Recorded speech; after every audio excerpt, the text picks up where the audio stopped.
Fala, turma! Como é que vocês estão? Tudo bem?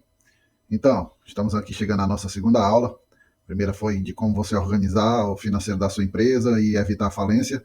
Essa agora é um tema bem discutido dentro das pequenas e médias empresas e é algo que acontece com uma frequência muito grande, que é a mistura das finanças pessoais com as finanças empresariais.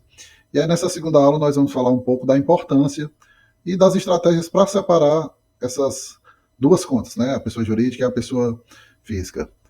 Tá bom? Quem estiver gostando desse conteúdo, eu te peço que compartilhe isso com quem você acha que deva também entender um pouco sobre isso, curtir, se inscrever no canal. Isso ajuda a chegar em mais pessoas, tá bom? Então, vamos lá. Finanças pessoais, empresariais separadas, né? Por que misturar finanças destrói os negócios? Primeiro, falta clareza no financeiro. Eu até já comentei um pouco sobre isso na aula 1. Fica muito difícil de você controlar e ter clareza nesses números quando você mistura essas informações. Eu vou fazer uma conciliação bancária e muitas vezes tem um pagamento de um IPTU que eu jogo como sendo um IPTU da empresa, mas às vezes é um IPTU do apartamento do empreendedor, do dono da empresa, né, no caso. Então, assim, fica muito complicado. A gente fica difícil ter essa análise e mistura, e isso vai viciando. Se você não consegue sair tão fácil disso, você vai começar a pagar suas contas. Ah, Gustavo, mas a empresa é minha, eu não tenho sócio, tudo que entra aqui é para pagar minhas contas mesmo. Então, por que separar? Para ter clareza se sua empresa dá resultado. Não tem, assim, como você saber se sua empresa dá resultado se você não controlar isso.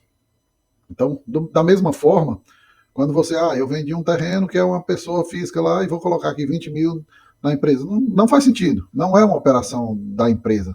A não ser que você esteja emprestando, você esteja adicionando um capital dentro da empresa, ok. Mas fica muito difícil. Então, o primeiro ponto realmente é isso: é você ter clareza das finanças da sua empresa.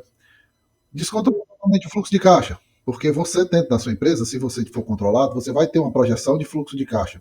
Então, você vai saber que no próximo mês vai ter a sua energia, que vai ter seus funcionários, que vai ter o IPTU da sua empresa, enfim, várias contas que tem dentro da sua empresa.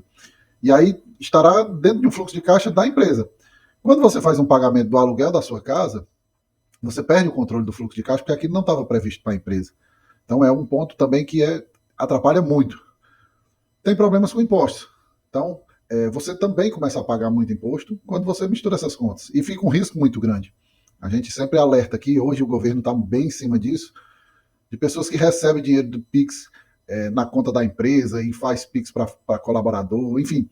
Tudo isso movimenta muita conta, não tem nota de entrada, não tem nota de saída dessas movimentações, e isso o governo está batendo em cima. O governo está indo em cima e está considerando que se você receber um Pix, por exemplo, do seu filho, ele considera que você teve um faturamento. E às vezes não é um faturamento, às vezes, eu emprestei aqui R$ 2.000 para ele para pagar algo e ele me devolveu aqui na conta da empresa.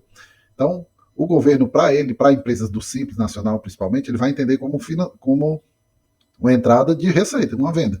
Então, ele vai querer esse imposto. Então, você paga em cima, no caso do Simples, que paga em cima das vendas, você corre um risco também muito grande. Dificuldade na coleta de crédito. Eu vou para um banco, vou buscar dinheiro. Como o banco vai saber o que é realmente de fato da empresa? Como é que ela vai entender qual é a situação real da sua empresa no momento? Então fica bem difícil se você não controla isso. Em muitos casos você quer fazer uma venda da empresa, por exemplo, chega um investidor que quer comprar a empresa. E aí ele vai querer saber os números, vai olhar o seu extrato, vai estar lá McDonald's, vai estar lá IPTU da sua casa, vai ter a parcela de um carro, vai ter uma faculdade de um filho. Então fica muito difícil dele analisar isso. Como é que ele vai precificar a sua empresa? Então, essa também é uma coisa que destrói as empresas e que você acaba perdendo algumas oportunidades. Existem passos simples para a separação da pessoa jurídica e da pessoa física, a conta. Uma conta bancária separada. Esse é o primeiro ponto. E hoje, pessoal, existe uma facilidade muito grande de contas, tanto pessoa física quanto pessoa jurídica.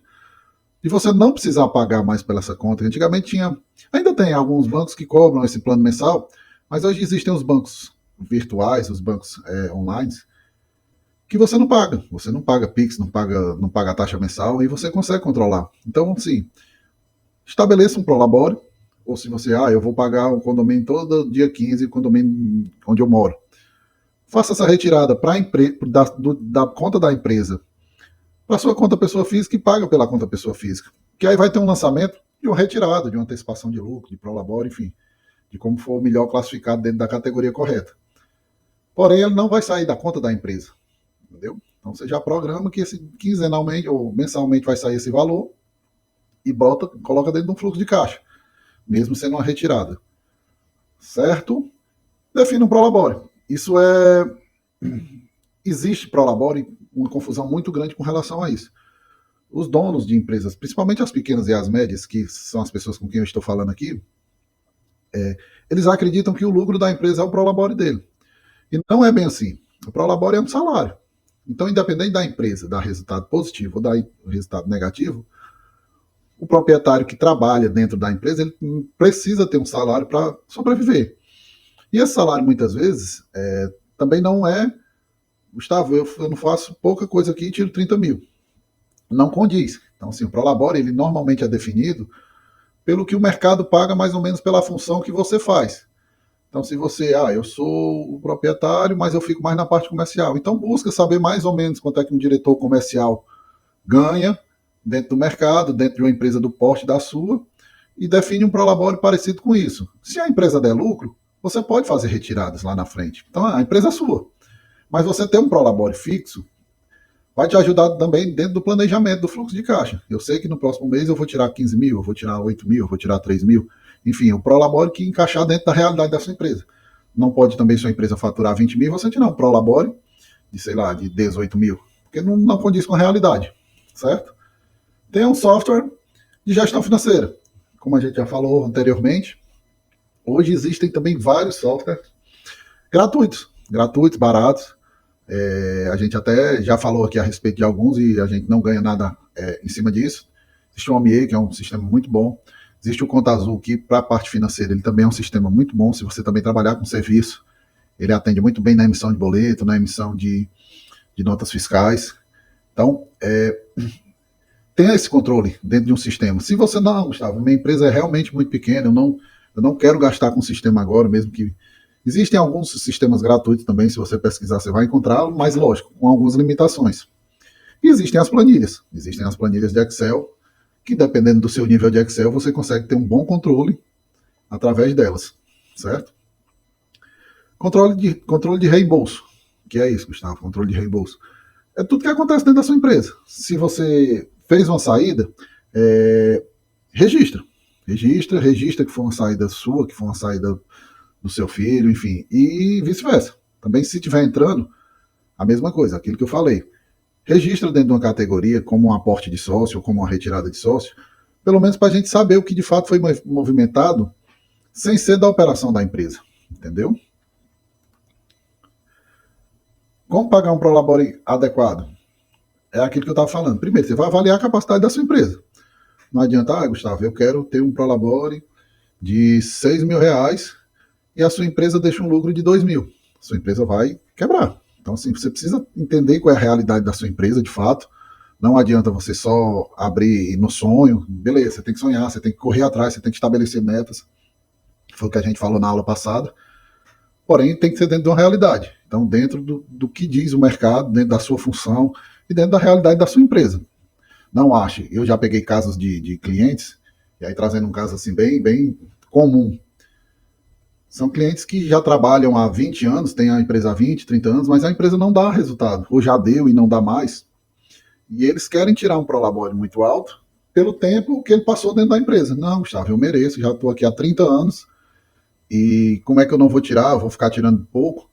Mas, assim, a nossa função de fato é falar a verdade para o cliente, para a pessoa que está na frente.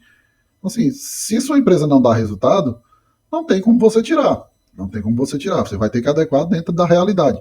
Se há 15 anos atrás ela dava um resultado bom, beleza. Mas prolabore não é premiação por tempo de empresa. Senão seria muito fácil. Eu abriria uma empresa, ficaria deitado esperando o tempo passar e lá na frente eu acharia que eu mereceria ganhar um prolabore muito alto. Considere um valor de mercado. Quanto é que ganha um profissional que administra, por exemplo, uma loja de açaí? Se um gerente de uma loja de açaí. Se você administra, se você é o gerente da sua loja de açaí, por exemplo, quanto é que ele ganha no mercado? Será que, e ainda vem uma grande questão. Será que compensa você fazer a gerência ou se compensa só você contratar um gerente no mercado e você fazer só a retirada. Se der lucro, você faz as suas retiradas, se não der, a operação precisa ser ajustada, mas você não recebe o Prolabore também, porque você não está dentro da operação. Crie um valor fixo. Não, é muito ruim ter mensalmente um valor de Prolabore diferente. Esse mês eu tirei 12, no outro eu tirei 5, no outro eu tirei 6, de acordo com a sua necessidade. Não, estabelece quanto você precisa para viver em média. Gustavo, eu preciso para viver confortável com minha família, R$6.000. Então estabelece R$6.000 de Prolabore. E dentro disso, se sua empresa der resultado, eu falo muito isso para os meus clientes, se sua empresa der resultado, chegou no fim do ano, está lá na sua conta sobrando R$200.000, a empresa é sua. A empresa é sua. Você pode fazer uma retirada. Eu nunca aconselho tirar os 200 mil, porque eu sempre acho que deva ficar uma reserva dentro da empresa, como já falei, o dinheiro da empresa. Ela é uma pessoa jurídica, ela precisa para fazer investimento, para fazer uma reforma, para ter uma reserva de emergência. Então ela precisa também do dinheiro dela. Mas a empresa é sua. Se você for um sócio, se a empresa for só sua, você decide. Eu costumo aconselhar, principalmente quando uma empresa tem sócio, são 2 sócios. Cara, faz retirada de 3 em 3 meses, 30% para um, 30% para outro e 40% para a empresa. Então, assim, a empresa vai ficar fazendo caixa, você vai receber seu Prolabore e ainda vai fazer uma retirada caso sua empresa esteja dando lucro. Por que de 3 em 3 meses, Gustavo? Porque às vezes um mês dá muito positivo, você faz retirada, e no outro mês dá negativo. Então, esse dinheiro tecnicamente seria para cobrir esse mês negativo. Quando você tem um trimestre, já fica mais fácil ter um cenário mais visto, assim, mais completo. Caso você vá crescendo, com certeza sua responsabilidade também vai aumentando. Eu tenho uma loja de açaí que eu tive 6 mil e ela faturava 60 mil. Hoje eu tenho 5 lojas dessas faturando 80 mil. Então, assim, é justo que seu trabalho tenha uma responsabilidade maior, que você vai trabalhar mais, então aumente seu Prolabore também. Sua responsabilidade já não é mais de administrar uma loja que fatura 60 mil. Então, adeque também a essa nova realidade da sua empresa. Cresça, busque para você aumentar essa sua retirada, né? E aí, falando um pouco das dicas de aplicativos e ferramentas que eu até já vinha falando aqui antes. Que tem o Conta Azul, que tem o Omier, o QuickBooks, o Mobiles. O Mobiles é muito para a área de pessoa física mesmo. Você consegue ter esse controle lá. E, enfim, você consegue separar e gratuito. Eu acho que muitos desses são gratuitos. Conta Azul não, Omier não. Mas você consegue, principalmente para pessoa física, muito aplicativo bom e barato. E aí, lógico, tem algumas limitações. Alguns, quando você paga, tem outras ferramentas a mais importantes. Mas os gratuitos já atendem muito bem. Assim, você saber o que de fato você gastou. Gustavo, eu gastei no mês, como pessoa física, R$800 de iFood, R$600 de Uber. Eu estou gastando muito, eu preciso controlar isso. Então, ter essa clareza é muito bom para você tomar essa decisão de onde você deva guardar, de onde você deva segurar um pouco mais, ou, enfim, até investir mais. Evite os erros comuns ao gerenciar Prolabore. Retirada sem planejamento é um erro muito comum de acontecer. Um ajuste baseado em necessidades, e aí é isso que eu estava falando anteriormente. Se a sua empresa for crescendo e você for aumentando sua responsabilidade, se você for de fato gerenciando um valor financeiro maior, ela aumentou o número de unidades, ela aumentou o faturamento, ela aumentou sua responsabilidade, é justo que você ganhe mais. E não, minha vida ficou mais cara, eu comprei um carro novo, fiz um seguro de vida, ou enfim, a vida aumentou. Tive um filho e eu preciso aumentar meu Prolabore e a empresa sem aumentar. Então, assim, não faz sentido você aumentar seu Prolabore se a empresa não aumentar, certo? E desconsiderar a realidade. Se você não entender que você precisa estar dentro de uma realidade, não vai dar certo sua empresa. Como eu falei, minha empresa fatura 40 mil, eu quero tirar 25 mil de Prolabore. Certo, e os outros custos? Aluguel, energia, funcionários, impostos, enfim, vários outros custos que tem dentro de uma empresa e a gente sabe que não são poucos. Se você for querer tirar tudo para você, de fato a empresa não vai conseguir dar resultado. O impacto da separação financeira do seu negócio. Você vai conseguir começar a ter clareza financeira. Tanto se você controlar também a pessoa física, ainda é melhor, porque você tanto vai saber o da pessoa jurídica quanto o da pessoa física. Então, ter essa clareza é importante. Você vai conseguir controlar o caixa. Eu vou saber quanto eu tenho para pagar nos próximos 2, 3 meses, porque muitas despesas são fixas. Você vai conseguir um crédito com uma facilidade maior. Se você chega num banco, eu quero um crédito, e você chega com a DRE gerencial, você chega com fluxo de caixa apresentando, com um orçamento para os próximos anos, de quanto você precisa, o porquê que você precisa, a facilidade de você receber esse crédito é muito maior. E às vezes um contador precisa assinar, mas o contador tem essa ciência também de que sua empresa é saudável. Então ele assina com muito mais tranquilidade. O banco te empresta às vezes com uma taxa muito mais baixa. Por quê? Porque ele sabe que sua empresa é organizada, que você tem tudo controlado. Então você consegue, além da facilidade, de repente ter juros muito mais baixos. E os impostos em dia. Você não vai pagar o que de fato você precisa pagar. Né? Você não vai pagar impostos 2, 3 vezes. Certo? Os próximos passos para a saúde financeira. Comece a aplicar as dicas de separação financeira hoje. Hoje mesmo. Sim, Gustavo, eu vou fazer. Faça hoje. Faça hoje. Comece a separar, defina um prolabore. E isso eu digo muito para os meus clientes. Você pode até definir um valor alto, ou para você começar, faça uma retirada semanal para você entender quanto é que você de fato vai precisar. Eu pego esse dinheiro semanal, jogo para minha conta pessoa física, e eu vou entendendo se isso está suprindo minhas necessidades. Não, isso aqui eu preciso tirar um pouco mais, eu preciso tirar um pouco menos. Até você conseguir fazer quinzenal, e depois, se você conseguir fazer mensal, ok. Mas isso também é tranquilo. Se você quiser fazer um quinzenal, não, Gustavo, eu quero fazer meu prolabore em 2 vezes. Tranquilo, faz para a pessoa física, e dentro da sua pessoa física você vai destinar o seu dinheiro para a sua vida pessoal. Escolha um sistema, escolha de fato um sistema que te atenda, que você consiga controlar toda essa parte financeira da sua empresa. E assim, hoje eu acho que tem várias empresas que inclusive ajudam a implantar esse sistema. Aqui, por exemplo, a empresa G Queiroz, a gente faz isso.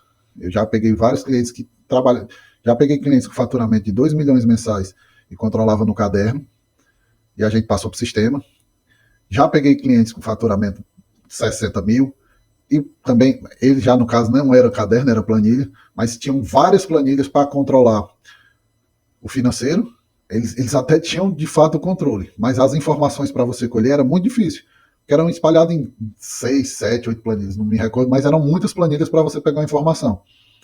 Então a gente colocou em prática um sistema, mostrou para eles como é importante, como a velocidade da informação para você buscar, ela é muito mais rápida quando está tudo centralizado dentro de um sistema. Então hoje eles utilizam e assim, funciona muito bem essa parte. Tá bom? Então é isso, pessoal. Hoje foi um tema bem polêmico, né? Essa segunda aula é um tema que realmente gera muita discussão e muito conflito dentro de pequenas e médias empresas. Fico por aqui. Peço que, se você curtiu esse vídeo, se você vem curtindo esse canal, se inscreve no canal, ativa o sininho. E se você puder compartilhar, se você achar interessante, mandar para outra pessoa, enfim, para algum amigo seu, para que tem uma empresa, ou para alguém que trabalha no financeiro, compartilha aí que ajuda a chegar em mais pessoas, tá bom? Um abraço e vamos para cima.